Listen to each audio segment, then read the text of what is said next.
Liability नहीं है, asset भी है, हमें पैसा आना भी है डिपार्टमेंट से, हमने वो। अरे कर्जा अलग होता है, लाइबिलिटी अलग देनी है। उनके कर्जे में तो मैं तो सीएजी की रिपोर्ट बता रहा हूँ। ये तो कर्जे की किस्त उतारने के लिए कर्जा ले रहे हैं, विकास के लिए नहीं ले रहे। अब कर्जे के किस्तें उतारने के लिए कर्जा लेके आप कर्जा लोगे तो फिर क्या उसका मतलब है, कहाँ रह गया?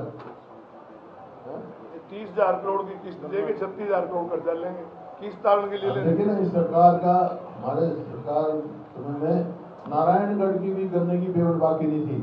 ये तो अब तक वहाँ के गन्ने किसान बैठे हैं और किसी भी शुगर मिल में पूरी गन्ने की पेमेंट नहीं गई है अब तक। और इसी प्रकार से जो एमएसपी की बात है, 52 कहते हैं ये एक भी। आज सरसों जो है उसका मतलब खरीद बाद में अगर मंडी में आ रही है, कितने दिन हो गए किसान लुट रहा है, कम से कम 1000 से 1500 रुपए प्रति क्विंटल वो सब्जी बेच के जा रहे हैं ताकि बिचौलियों को आगे फायदा हो। तो ना उसका 52 जो खराब हुई फसल उसका कोई मुआवजा नहीं। तो इस प्रकार से कहीं भी तो ये नहीं है, कोई नजर नहीं आता हमारे को। और बेरोजगारी जिस हिसाब से बढ़ रही है आपके सामने है। सीएम साहब 9 तारीख को मीटिंग करें सरपंचों के साथ, क्या हल निकलेगा? निकालना चाहिए। प्रजातंत्र में लाठी और गोली से सरकार नहीं चला करती है जिस प्रकार से चलाना चाहते हैं। प्रजातंत्र में वार्तालाप, बातचीत और उसका समाधान निकाला जाता है। आप क्या चाहते हैं कि ई-टेंडरिंग बंद हो, खत्म हो? आप क्या चाहते हैं ई-टेंडरिंग खत्म हो? ई-टेंडरिंग का कोई मतलब नहीं।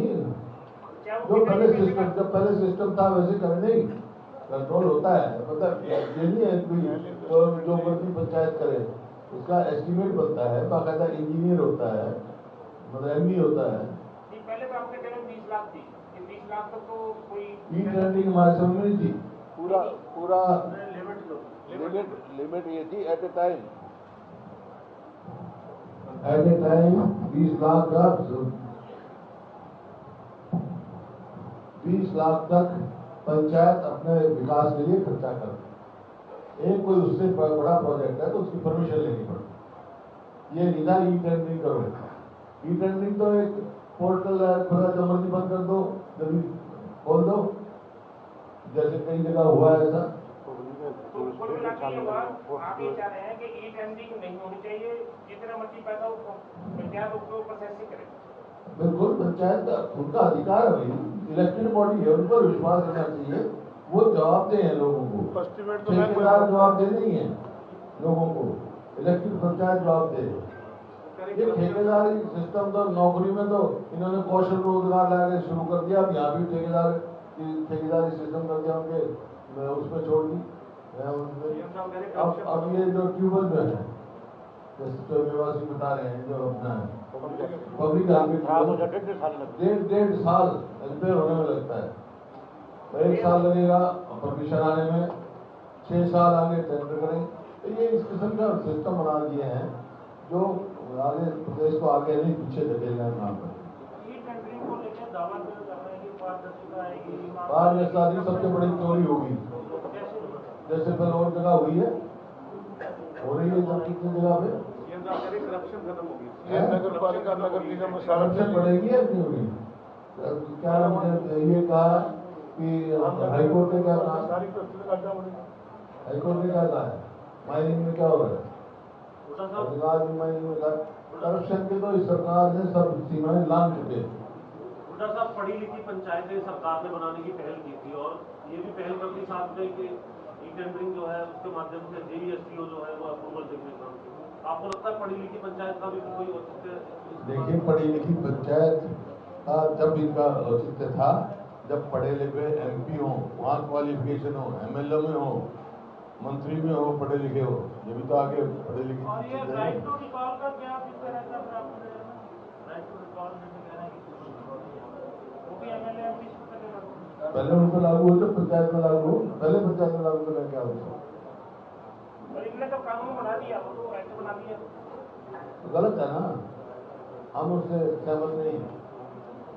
भाई बहुमत तो बहुमत में है तो कोई बनाएगा, लेकिन मैं जन भावना की बात कर रहा हूँ। सहमत नहीं है, इसका मतलब ये हुआ क्या कांग्रेस की सरकार आने पे उसको कानून इसको विचार करेंगे, विचार करके फिर से फैसला करेंगे। जैसे ओपीएस का आपने फैसला कर रखा है, सरकार आते ही पहली कम्युनिटी को ऑफिस देंगे कांग्रेस की सरकार, और सरकार आते ही पंचायतों को पूरी पावर देंगे।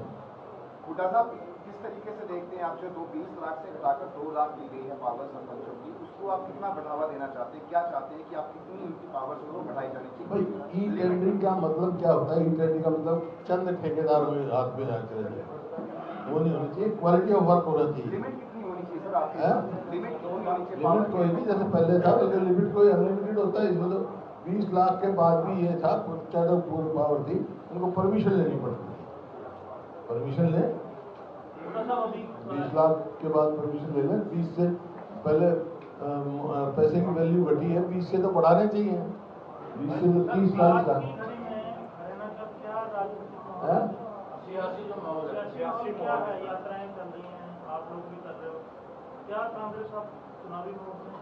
बिल्कुल, और पूरा जबरदस्त समर्थन मिल रहा है कांग्रेस इस सरकार के, हर वर्ग इस सरकार के विरोध में खड़ा है। समर्थन कांग्रेस को है या सरकार के खिलाफ रोष है? सरकार के खिलाफ रोष भी है और ऑल्टरनेटिव कांग्रेस को देख रहे हैं। ये विफल सरकार है, गवर्नमेंट। साहब, सोशल इकोनॉमिक के अगर ये अच्छे काम करती तो शायद ये हालत ना होती। सोशल इकोनॉमिक के अंक देने को लेकर के अभी स्पाई का रिजल्ट आया था, वो एक और पहले क्लास 1 और 2 में था ही पहले, मतलब आपने देखा बिजली इसमें कंपनियों में एसडीओ सिलेक्ट किए गए 90% बाहर के, यही काम अब सी और डी में कर दिया। जो सोशल इकोनॉमिक को था दूसरी स्टेट के एप्लीकेंटों पे भी लागू कर दिया। तो इसका मतलब क्या होगा? इसका मतलब ये होगा कि हमारे प्रदेश के हरियाणा के बच्चे नौकरी कम लगेंगे सीएनडी में भी। ये उनके साथ उनके भविष्य के साथ खिलवाड़ की जाएगी। गलत अंक देने का भी मामला सामने आया है, कुछ लोगों की वो तो है ही, वो तो इसमें कमीशन पे इस पे हाई कोर्ट तक ने जुर्माना कर लिया 2 लाख का भी 1 लाख। तो नौकरियों में तो घपला है, ये तो परचून की दुकान खोल रखी है उन्होंने, इसी तरह नौकरियां बेची जा रही है। कन्याकुमारी से कश्मीर तक भारत जोड़ो यात्रा जो राहुल गांधी जी की थी, उसके अंदर वो स्वतंत्र रूप से देश की व्यवस्था के ऊपर, लोकतंत्र पर बोलते रहे। सभी लोगों ने सुना, पूरे देश ने सुना, जैसा आपने भी बताया। अब वो कैम्ब्रिज के अंदर हार्वर्ड में जाकर के कहते हैं कि उनको बोलने की आज़ादी नहीं है, लोकतंत्र नहीं है, और हमें वहाँ बोलना पड़ रहा है देश के बाहर। ये शर्मनाक है। राहुल गांधी के इस बयान को आप कैसे देखते हैं कि पूरा? राहुल गांधी ने कोई ऐसा बयान नहीं दिया है जो नहीं देना चाहिए हमको। उन्होंने ये बोला कि हमको देश से बाहर आकर बोलना पड़ रहा है, ये शर्म। अरे जब जो बात हकीकत जो है उन्होंने बयान की है। पार्लियामेंट में क्या हुआ? पार्लियामेंट के भाषण पार्लियामेंट में बोलने नहीं दिया गया, और क्या होता है? और ज्यादातर गलत हो सकते हैं। ये जो आपकी हाथ से हाथ जोड़ो यात्रा की जो रैली है 25 को खत्म हो जाएगी। हाथ से हाथ जोड़ो यात्रा 25 को रैली सोनीपत में खत्म हो जाएगी, 25 को समापन होगा। लेकिन ये कार्यक्रम चलते रहेंगे, ये कार्यक्रम नेशनल प्रोग्राम है ना, तो ये इसका समापन हाथ से हाथ खत्म हो चलता रहेगा। हो गया ना, 2 तारीख को होगा और पार्टी जो कार्यक्रम चलते रहेंगे। जनसंपर्क हमारा चलता रहेगा। पूर्व प्रदेश सदस्य हमारी सरकार वो कहते हैं संसद ना बनने के लिए जो हरियाणा प्रदेश कांग्रेस का संसद नहीं बना है, उसके लिए कांग्रेस के पदाधिकारी जो बड़े लीडर हैं, नाम नहीं लिया, और जो बड़े लीडर हैं वो जिम्मेवार है। समझाएंगे, वो कह रहे हमारी कमी रही है कि संगठन तैयार नहीं हो पाया। ठीक बात है, संगठन तैयार करना चाहिए था। मैं तो शुरू से कहता रहा ये संगठन करना चाहिए। अच्छी बात है, कोई अपनी कमी मानता तो अच्छी बात है। संगठन मेरा संगठन नहीं होगा, मैं तो पार्टी का प्रधान थोड़ा हूँ। मेरे को संगठन नहीं बनाना है, संगठन प्रधान बनाया हाईकमांड बनाएगी। तो प्रधान जी बनाएंगे, हाईकमांड बनाएंगे, तो हाईकमांड है। मेरा कोई संगठन में कोई वो नहीं। जवाब सही नहीं आएगा। उन्होंने कहा था जवाब सही दिया है, आपकी समझ में नहीं आ रहा। यहाँ से बढ़ के जा रही। देखिए, आप सुन रहे थे प्रेस कॉन्फ्रेंस। यहां पर मीडिया पत्रकारों के सवालों का भी जवाब देते हुए विपक्ष को भूपेंद्र सिंह हुड्डा को आप सुन रहे थे। बेरोजगारी में हरियाणा नंबर 1 पर है। भूपेंद्र सिंह हुड्डा ने कहा हर वर्ग सरकार से दुखी है। भूपेंद्र सिंह हुड्डा ने कहा इसके साथ ही उन्होंने कहा कि लाठी डंडों से सरकार नहीं चला करती है। ई टेंडरिंग को वापस ले सरकार। ई टेंडरिंग के खिलाफ कांग्रेस की ये प्रेस कॉन्फ्रेंस आप देख रहे थे। 25 मार्च को सोनीपत में पर्दाफाश रैली भी करेगी कांग्रेस। बड़ी जानकारी आप तक